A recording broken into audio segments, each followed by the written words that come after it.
Whistle சின்னத்துக்கு நேரா இருக்கிற அந்த பட்டனை பச்சக்கு பச்சக்கு பச்சக்குன்னு ஒரு அழுத்த அழுத்துங்க. எப்படி?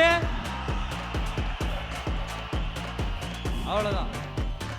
இப்பவும் சொல்றேன், உறுதியா சொல்றேன், சத்தியமா சொல்றேன், பெண்கள், பெண் குழந்தைகள், ஆண் குழந்தைகள் பாதுகாப்பு நம்ம ஆட்சியில நம்பர் 1 இருக்கும். சட்டம் ஒழுங்கு ரொம்ப ரொம்ப ஸ்ட்ரிக்டா இருக்கும். அரசு பள்ளிக்கூடங்களும் கல்லூரிகளும் முதல் தரமா இருக்கும்.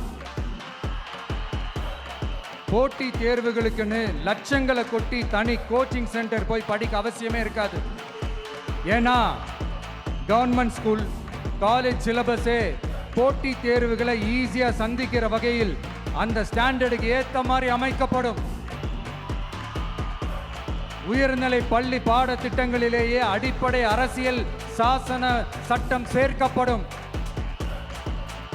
மாநில மற்றும் ஒன்றிய அரசு அலுவலகங்கள், வங்கிகளின் செயல்பாடுகள் மற்றும் அவற்றை அணுகும் முறை குறித்து மாணவர்களுக்கு தெளிவான புரிதலை ஏற்படுத்தும் வகையில் தேர்வுகள் அற்ற செயல்முறை பாடமாக கற்பிக்கப்படும்.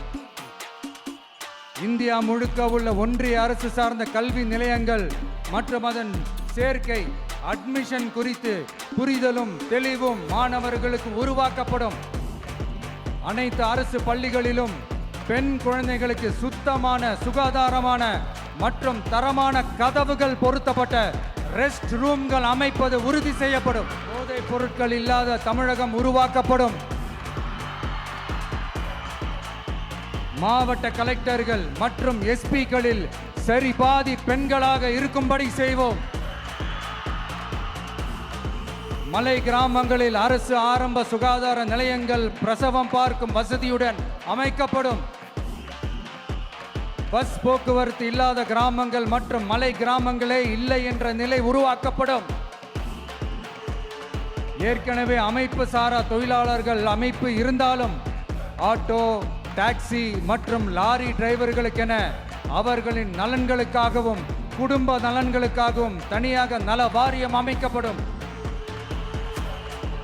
தென் தமிழகம் உட்பட தமிழகத்தின் தேவையான பகுதிகளில் தொழிற்சாலைகள் அமைக்கவும் தொழில் வளம் பெருக்கவும் தனி கவனம் செலுத்தப்படும்.